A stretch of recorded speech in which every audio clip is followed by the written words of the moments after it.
دیوبندی فرقہ نہیں ہے. دیوبندیوں کے علاوہ جو ہیں وہ فرقے ہیں. یہ کیسے ہے میں آپ کو بتا سکتا ہوں. فلاں کہتا ہے ہم فرقہ نہیں ہے, لیکن آپ ان کی مسجد, پہلی مسجد ہندوستان میں کب اس فرقے کی بنی ہے؟ دیوبندیوں کی کوئی پہلی مسجد نہیں دکھا سکتا ہندوستان میں, سمجھ رہے ہو؟ باقی جتنے فرقے ہیں نا ان کی پہلی مسجدیں ہم آپ کو دکھا سکتے. فلاں فرقے جو کہتا ہے کہ ہم قرآن و سنت کو مانتے ہیں, ہمارا کوئی فرقہ نہیں ہے. پاکستان جب بنا تو ان کی 2 مسجدیں تھیں ٹوٹل. آج ان کو فخر ہے کہ ہماری اتنی ساری مسجدیں ہو گئی. ابے بھائی جب پاکستان بنا ہے تو اسلام تو پاکستان میں محمد بن قاسم کے دور میں آیا تھا. مسجد آپ کی کب بن رہی ہے؟ اب بن رہی ہیں آپ کی بہت ساری مسجدیں.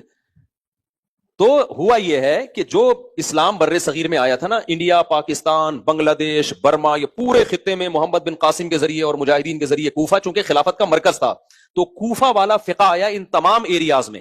اس کو خوب اچھی طرح سے سمجھیں. کوفہ کا فقہ کون سا تھا؟ یہ بھی بہت لوگ کہتے ہیں مکہ والے فقہ کو مانتے ہیں, کوفہ کے فقہ کو نہیں. دیکھو کوفہ اسلام کا مرکز تھا. سیدنا علی رضی اللہ تعالیٰ عنہ جب کوفہ گئے ہیں تو اسلام کا مرکز کیا بن گیا تھا؟ کوفہ. عبداللہ بن مسعود بھی تھے, وہ بھی علمی لحاظ سے بہت بڑا مقام تھا. تو حضرت علی اور عبداللہ بن مسعود کے شاگرد کوفہ میں آباد ہوئے ہیں.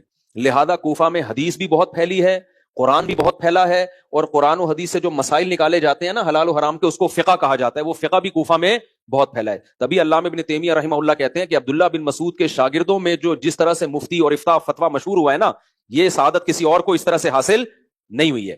تو کوفہ اسلام کا مرکز. یہی وجہ ہے کہ ہم جو قرآن پڑھتے ہیں نا یہ مختلف قاریوں سے ثابت ہے. سب سے مشہور قاری جو ہے نا جن کی قرات پوری دنیا میں پھیلی, وہ پتہ ہے کہاں کے ہیں؟ وہ کوفہ کے ہیں. مکہ میں بھی قرآن پڑھا جاتا ہے, کہاں کا؟ کوفہ کا. تھا وہ مکہ کا ہی, لیکن پھیلا کہاں سے ہے؟ کوفہ کی طرف نسبت ہے اس کی. اور حدیثوں میں مکہ مدینہ کے راوی آپ کو کم ملیں گے, کوفہ کے راوی سب سے زیادہ ملیں گے. امام بخاری رحمہ اللہ تعالی لکھتے ہیں کہ میں علم حدیث حاصل کرنے کے لیے دمشق اتنی دفعہ گیا, مصر اتنی دفعہ گیا, مدینہ اتنی دفعہ گیا, مکہ اتنی دفعہ گیا. جب کوفہ کا نام آتا ہے کہتے ہیں لا احصی, کوفہ کتنی دفعہ گیا میں یہ شمار نہیں کر سکتا. امام بخاری نے بھی حدیث کا علم کہاں سے زیادہ لیا ہے؟ بولو, کوفہ سے. تو کوفہ سے خلافت تھی. وہ جب مجاہدین دنیا میں پھیلے ہیں تو وہ ہندوستان بھی آئے ہیں جس کو بر صغیر کہا جاتا ہے. یہاں بہت زیادہ آبادی تھی. تو آپ کا کیا خیال ہے, صرف تلواریں لے کر آئے ہیں, نماز روزے بھی لے کر آئے ہیں؟ وہ بولو نا, نماز روزے بھی لائے, فقہ بھی لے کر آئے نا, جو اسلامک لا ہے. تو جو فقہ مجاہدین لائے تھے اس وقت وہی ہندوستان میں ہمیشہ رائج رہا ہے, اور علماء دیوبند اسی پہ کیا ہیں؟ اسی کے پابند ہیں. بعد میں یہ ہوا ہے کہ کچھ لوگوں نے اس سے انحراف کرنا شروع کیا. اب جناب احمد رضا خان بریلوی صاحب جب انہوں نے تحریک چلائی, یہ میلاد وغیرہ کو بہت زیادہ کیا, پھر کچھ عقائد میں اختلاف کیا, تو جو پھر ان کو ماننے والے تھے ان کو بریلوی کہا جانے لگا, اور جو ان کو نہیں مانتے تھے ان کو کیا کہا جانے لگا؟ دیوبندی. تو یہ نام اس وقت پڑا ہے تاکہ بریلویوں سے فرق کیا جا سکے. یہ عقائد اور اعمال اس وقت نہیں پڑے ہیں, کیونکہ ہمارے اکابر میں صرف علماء دیوبند نہیں آتے. علماء دیوبند کے جو استاذ تھے, کہ جب دیوبند کا مدرسہ ہی نہیں تھا, مجدد الفسانی رحمۃ اللہ علیہ, ایک پورا سلسلہ ہم آپ کو باقاعدہ ریٹن فارم میں دکھا سکتے ہیں. کہاں تک؟ محمد صلی اللہ علیہ وسلم تک. تو اس وقت تو دیوبندی فرقہ نہیں تھا. وجہ اس کی تھی ظرورت نہیں تھی نام دینے کی, کیونکہ اس وقت بریلوی فرقہ نہیں تھا, اہل حدیث نہیں تھے. تو جتنے بھی آپ کو نظر آئیں گے نا علماء دیوبند کے علاوہ, ان کی مسجدیں آپ کو پتہ چلیں گی کہ فلاں سن میں یہ مسجد پہلی مسجد تھی ان کی. اس کا مطلب بھائی وہ نیا فرقہ بن کے آ رہا تھا. تو علماء دیوبند کا کوئی فرقہ نہیں ہے. جو اسلام بر صغیر میں محمد بن قاسم اور علماء صلحہ محدثین لے کر آئے, ہم اب تک اسی اسلام کو فالو کر رہے ہیں. وہ اسلام کیا ہے؟ عقیدے میں العقیدۃ الطحاویہ, جو امام طحاوی نے لکھی ہے, جو پوری دنیا میں پڑھائی جاتی ہے. عقائد میں اختلاف نہیں ہے. اور فروعی مسائل میں کس کو فالو کیا جائے گا؟ اہل کوفہ کے فقہ کو. لیکن اہل کوفہ کے اس فقہ کو مرتب چونکہ امام ابو حنیفہ نے کیا ہے, اس لیے اس کو کہا کیا جاتا ہے فقہ حنفی. سمجھ میں آ رہی ہے بات؟ جیسے امام بخاری نے کتاب کو مرتب کیا تو ان کی کتاب کو کیا کہا جاتا ہے؟ بخاری ہے. وہ حدیثی.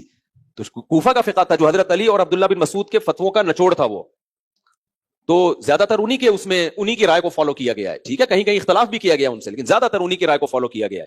تو اس لیے وہ فرقہ نہیں ہے میرے بھائی. فرقے سارے وہ ہیں جنہوں نے فرقہ واریت کے خلاف لیبل لگا کے نئے ناموں سے کام کرنا شروع کیا. تو ان سے فرق کرنے کے لیے جو علماء بر صغیر کے قدیم طرز پہ چلے آ رہے تھے, ان کو نام لوگوں نے کیا دے دیا؟ دیوبند کا نام دے دیا. مولانا قاسم نانوتوی نے دیوبند مدرسے کی بنیاد رکھی. یہ بھی دھوکہ ہے. کسی مدرسے کی بنیاد رکھنے سے یہ نہیں لگتا کہ یہ نیا فرقہ وجود میں آ رہا ہے. ہوا یہ تھا کہ سارے ہمارے مدارس کو انگریز نے ختم کر دیا. وہ سارے مدارس کس کے تھے؟ علماء دیوبند کے تھے. سمجھ رہے ہیں کہ نہیں سمجھ رہے؟ کسی اور کا اس وقت مدرسہ نہیں ہوا کرتا تھا. اسلام یہی تھا نا, فقہ حنفی تھا. اس کو دیوبندی کہا نہیں جاتا تھا, فقہ حنفی تھا وہ. تو انگریز نے جب سب ختم کر دیا ہے, پابندی لگا دی, علماء کو توپوں کے سامنے رکھ کے اس نے اڑائے, ساری ہمارے اکابر کی قربانیاں ہیں. تو قتل کیا, درختوں پہ لٹکایا, مار مار کے مدارس ختم کر دیے. تو پھر انار کے درخت کے نیچے ایک چھوٹا سا نا مدرسے کی بنیاد رکھی تاکہ دین کے علم کو محفوظ کیا جا سکے. وہ چونکہ بنیاد دیوبند میں رکھی گئی تھی, اس لیے اس کو کیا کہا جاتا ہے, لوگوں نے اس حوالے سے اس کو دیوبند, وہ تو وہی اسلام تھا بھائی جو صدیوں سے آیا تھا, انگریز نے اسی کو تو ختم کیا تھا. اسی کو بچانے کے لیے مولانا قاسم نانوتوی نے بنیاد رکھی ہے, اور ایسا بچا کے دکھایا. آپ دنیا میں ٹریولنگ کرو تو پتا چلتا ہے, یہ جو میں امریکہ گیا ہوں, مسجدوں میں 500 گاڑیوں کی پارکنگ کی جگہ بھر گئی ہے, یہ کس کی محنت ہے ساری؟